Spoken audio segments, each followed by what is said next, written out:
Hey guys, so it is day 12, and today we are talking about where is law, boundaries, or integrity.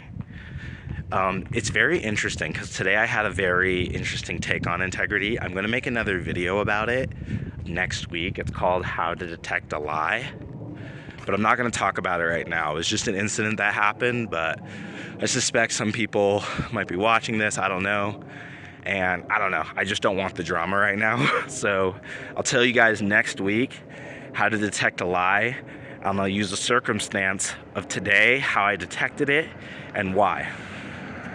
Having said all that, today, learning about integrity, I wanted to talk about what we mean when we say that word, because a lot of times people speak of integrity as though it's just a moral imposition. So what do I mean moral? Moral and ethic, right? So let's talk about that, because I feel like a lot of the times when we're making our standards or our values, people don't know. Also, by the way, I just realized if you are new to this challenge, this is the 35-day challenge, how to change your life, 35 for Life challenge. I'm Onyeabor, totally changing my life, building a business, all this stuff, a brand, all this stuff in 35 days to show people that when you have mental mastery, you can build anything you want, and you can do it very quickly. I'm doing a book launch and building a few businesses out and showing you guys the process of how I do that. You can look on my other channel, Prolific, down in the link below to see the actual how, the nuts and bolts. But here we just talk about theory, my vlog, and I share some of my ideas with you. So today is the update for day 12, where is integrity, and this is what we're talking about. So integrity, I think, is really built off of these two little pillars. I was watching a few videos on it, actually, and I'm not a Scientologist, guys, but dude, some of their videos are kind of fire. I was pretty impressed. I was surprised how much of like a lot of the thinking I've had has lined up with Scientological thinking. Now, outside of like the backstory and stuff like that, which I think is just very loopy and kind of crazy. So I'm gonna say the who, the what, the where, the when, and the why of Scientology. I don't agree with any of that.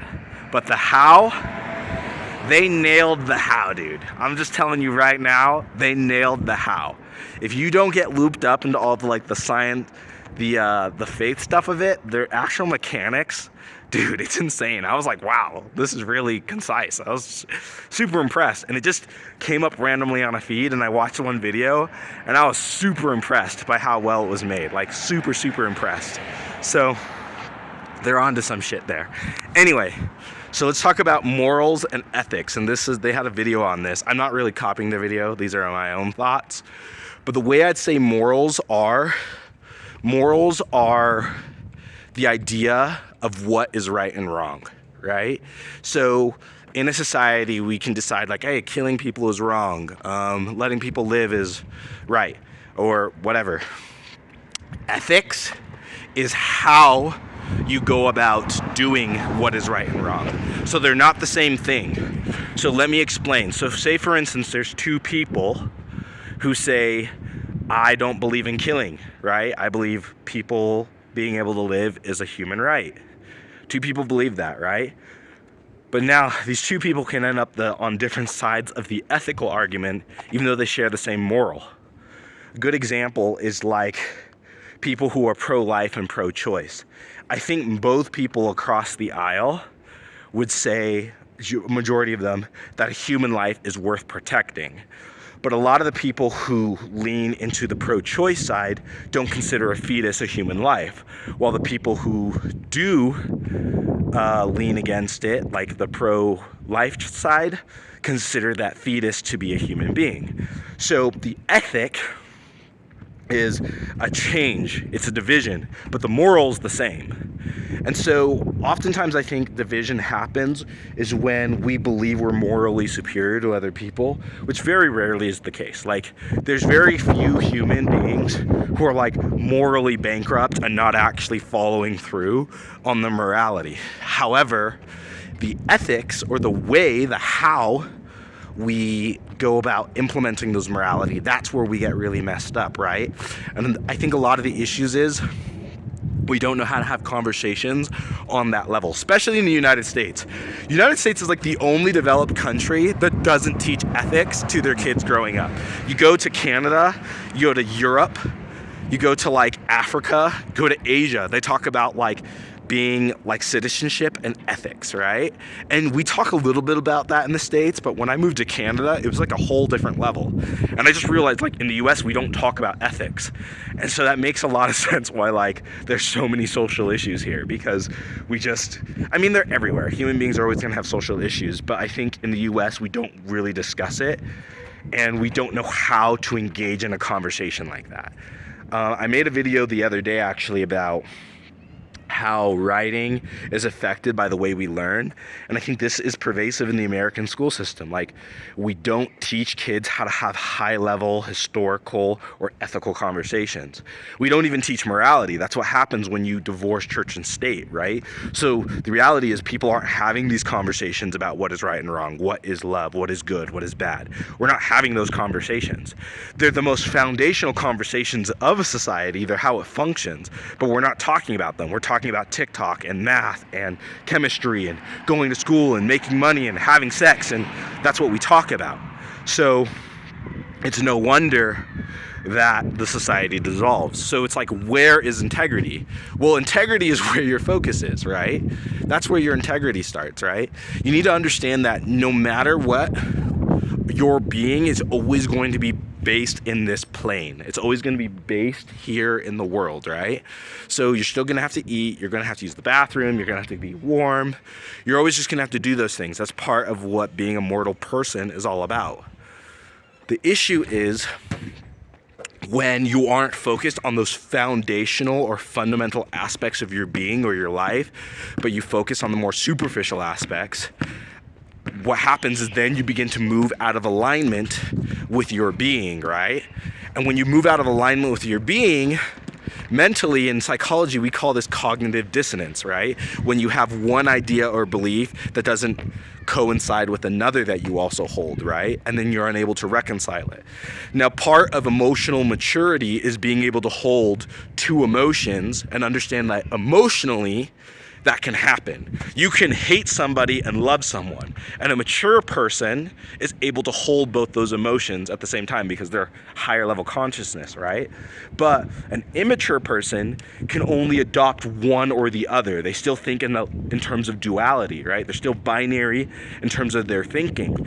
Because thinking is binary, but emotions are also binary, but not in the same way. And the way we experience them here as dualistic beings is that they're not binary. Like, as a human being, as an evolved being, as a spirit who you really are, sure, your emotions are binary. They really are, right?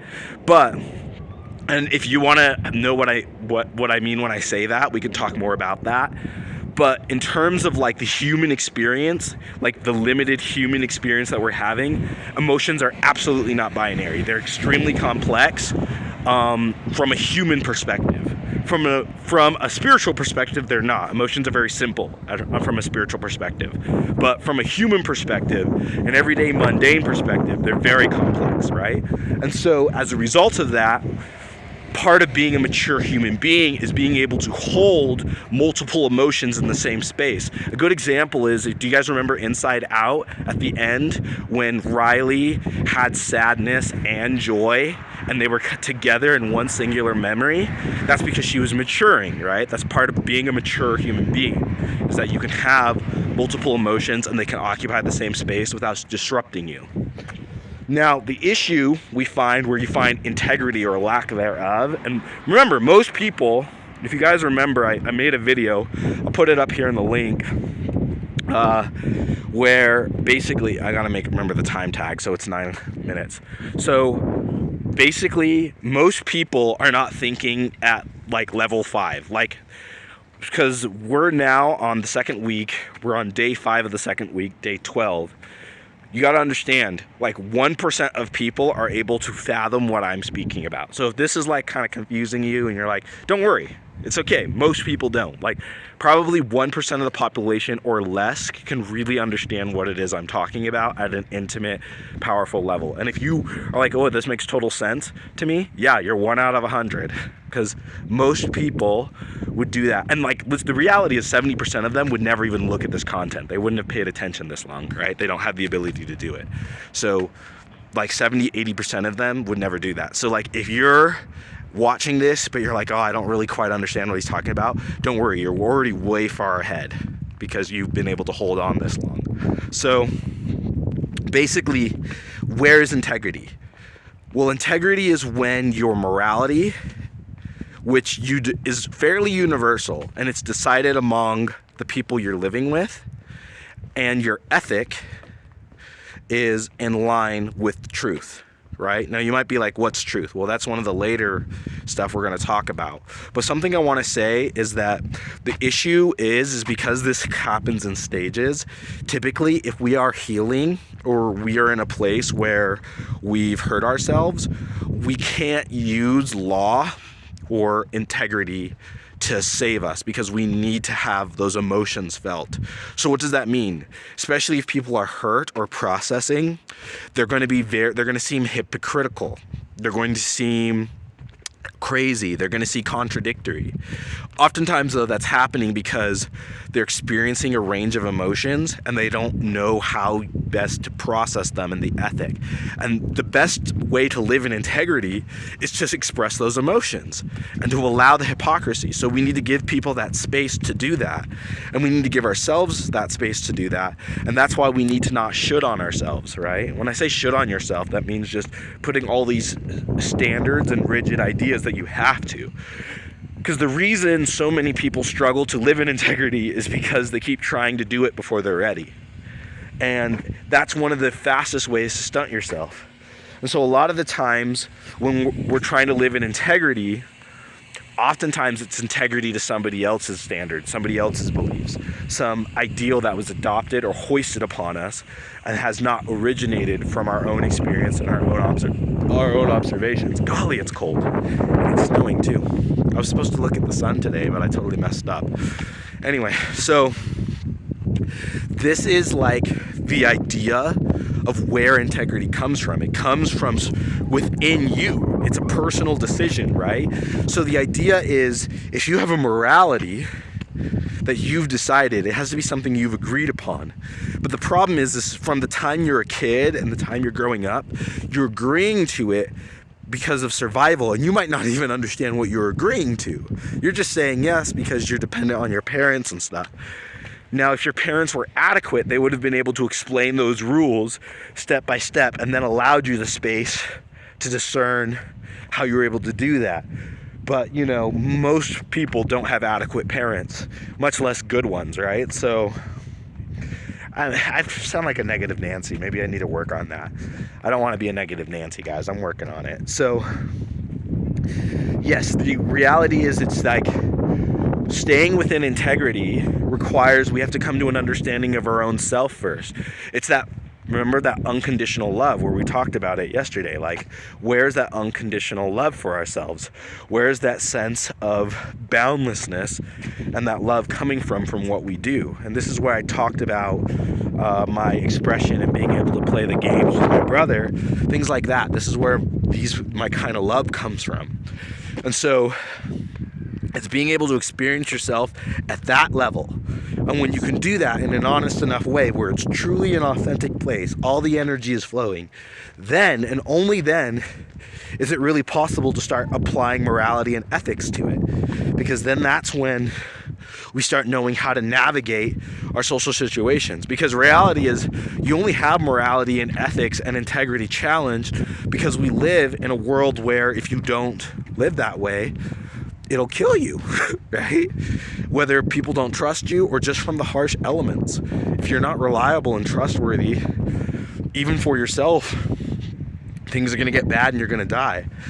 And the issue is a lot of people are forced into that level of compliance by virtue of their survival and not because it's coming from a genuine expression of self. I think that's why there's so many people who lie, and they just lie all the time.